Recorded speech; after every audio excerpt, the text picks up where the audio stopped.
Bonjour à toutes et à tous. Alors aujourd'hui on se retrouve pour un nouveau tutoriel. Comment bien entretenir ses rosiers. Bon alors, d'abord le premier temps ça sera, je vous montrerai quelques engrais ou traitements pour ces rosiers. Et après c'est quelques astuces pour bien garder l'humidité des rosiers. Et en troisième temps c'est la taille, quelques tailles. Bon alors, en premier temps ça va être l'engrais rosier. Vous pouvez acheter de l'engrais rosier arbuste à fleurs. Ça dure 6 mois. Vous prenez une petite poignée de graines, des petits granulés que vous mettez quand vous plantez le rosier. Ou vous pouvez très bien l'appliquer sur la terre et griffer la terre ensuite. Vous mettez une petite poignée et après vous êtes tranquille pendant 6 mois. Je vais vous montrer comment c'est l'intérieur. C'est bien parce que c'est un petit sachet fermable. C'est des petites billes comme ça. On met ça dans la terre avec ses rosiers. On met ça. Ça suffit. Pour mélanger avec du terreau. Ensuite, le deuxième engrais, c'est un engrais liquide qui a des fers, des minéraux, tout pour les rosiers. Ça se trouve à Jardiland ou à Bricomarché. C'est vraiment, regardez là, il y a toutes les vitamines présentes dans cette substance. Et ça peut vous garantir une floraison parfaite et une bonne couleur sur vos roses, si vous avez des couleurs qui se déteignent.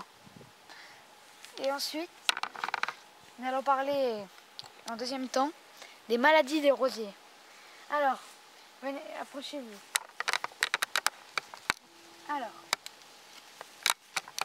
ça, c'est un de mes rosiers qui commence un peu à être malade, que je vais traiter avec de l'anti-maladie polyvalent.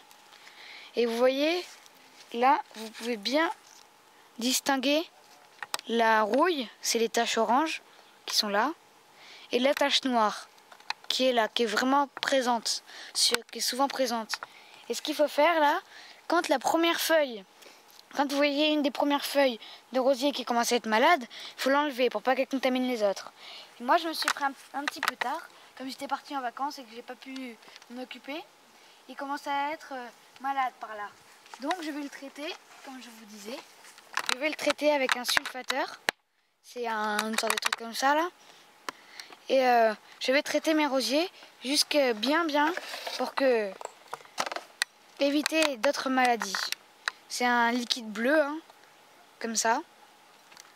C'est pas trop cher, ça va. Ça se trouve dans tous les magasins de jardinerie. Par exemple Bricomarché, Jardiland aussi. Mais c'est de là que j'achète. Qui est vraiment bien. Parce que bon, ça va pas vous faire revenir les feuilles correctement comme ça là.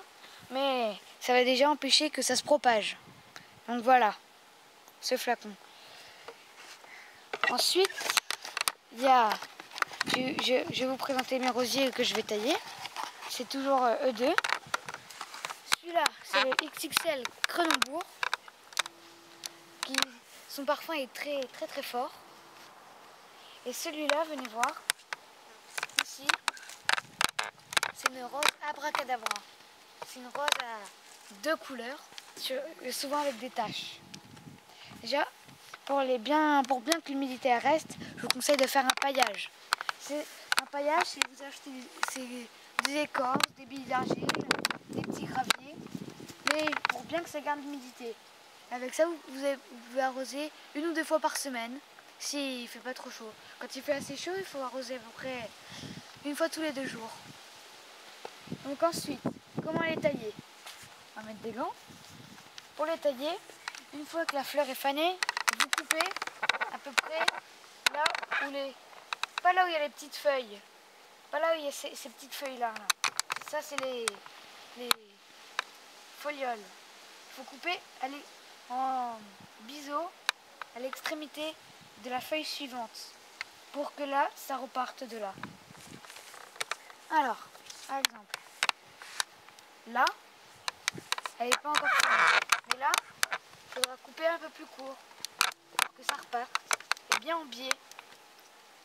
Hop. Et ici, on va voir. Quand vous avez une grappe de boutons comme ici là,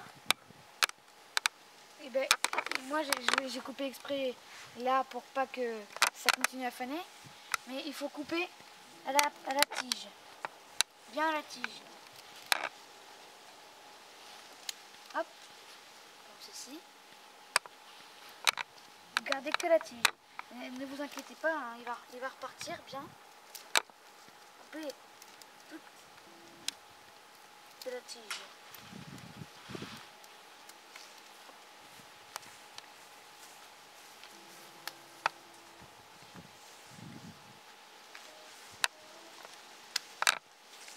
Ces petites feuilles que je vous parle, c'est pas des feuilles normales ça.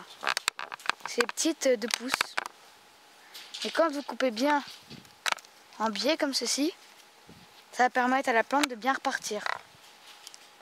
Voilà. Et ben, je crois que c'était tout maintenant. On peut finir. Et j'espère que vous allez bien entretenir vos rosiers. Bonne chance. Merci à tous d'avoir regardé cette vidéo. Et à la prochaine à une nouvelle vidéo.